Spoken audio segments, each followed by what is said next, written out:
As a final section in my bug out bag, I want to talk about some basic utility things that everybody should have.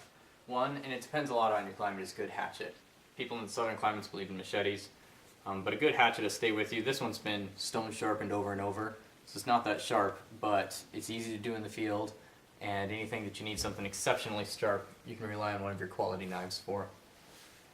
One thing you see missing from my kit is a tent, and when we were living in British Columbia we had a lot of time building shelters out of sticks and leaves, and it's easy to do with just a little bit of utility rope.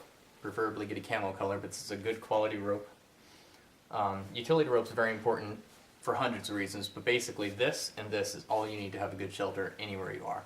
If you live in a heavy jungle area where there's a lot of poisonous insects and stuff, then you're going to have to modify that. But for me, out in the pine forest, you're going to be able to build plenty of shelters out of boughs. We'll post some videos of those too. In addition to that, we talked a lot about firearms for squirrels and rabbits and whatnot, but I did want to talk about a small fishing kit. The weight that this is virtually nothing. It's very important that you get every means you can so that when one game is scarce you have other things. And I've got a couple things in my fishing kit that have worked really well for me. I tried to focus on a couple of different levels. One is I wanted to firstly talk particularly about bait fishing.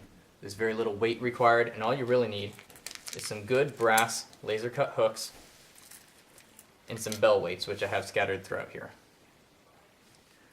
With that, a couple of insects. If you can catch particularly grasshoppers, they stay alive a really long time, kick around a lot, and you're going to be doing really good catching any sort of hunting fish like the rainbow trout, the brook trout, even some bass.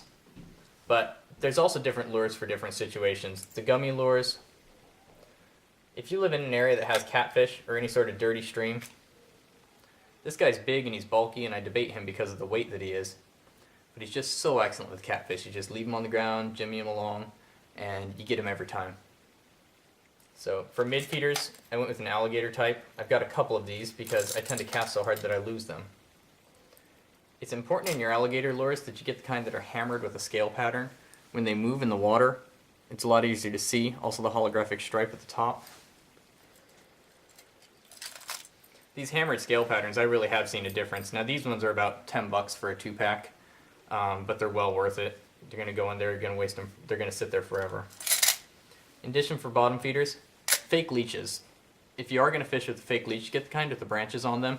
They move with a great little wave pattern as they travel through the water. Makes them really effective for other hunting fish, again, trout and things like that. So for catfish and bottom feeders, you have trout for middle. For top level feeders, I do have a couple of spinners in here. Again, they don't hardly weigh anything. This would be good for your really small fish that you're going to be working with. And then I just threw in there extra weights for your bait fishing and spinners. Now the one thing that's missing from this kit is about 100 foot of line. Get yourself some good 8-pound line. A lot of people say 4 and 6-pound line.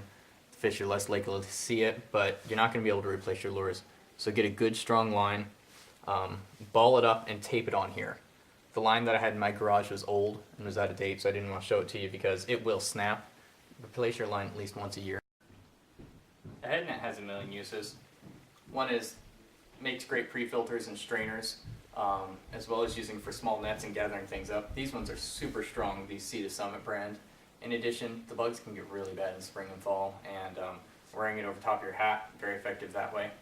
At the end of the day, if you're not a boot hiker, if you're a shoe hiker, throw your shoes in there and cinch them up, because everybody knows how horrible it is when you stick your foot in your shoe and A, it's completely infested with ants, or B, you got some sort of spider or something else going to bite you in there. So for these, again, they weigh less than an ounce. They're packed down in a bag that small and that's loosely packed. These are almost invaluable. Another important thing that I like to have with me is a good headlamp. They come in a lot of different varieties, and I haven't seen a huge difference between them. You can pay as much as you want to pay for them. But you're going to be doing a lot of your fishing right around dusk, and it's certainly when they're going to be biting. Lighting fires at night is a lot easier with one, as well as cleaning fish as the sun goes down really fast around here. So for this headlamp, I had the Prince Tech. It's fairly bright. I hope I can gather it on there. But it's got several different settings. I like to get one with a spot headlamp and then the other standard LEDs inside, because you can save the batteries a lot using the standard LEDs instead. This one runs on 3 AAA batteries. AAA batteries, they don't last as long, but they are lighter weight. They are a little harder to find in trade. And when speaking about batteries, I just want to make a note about them. If you're going to be staying at home, it's very important that you keep a good set of batteries with you.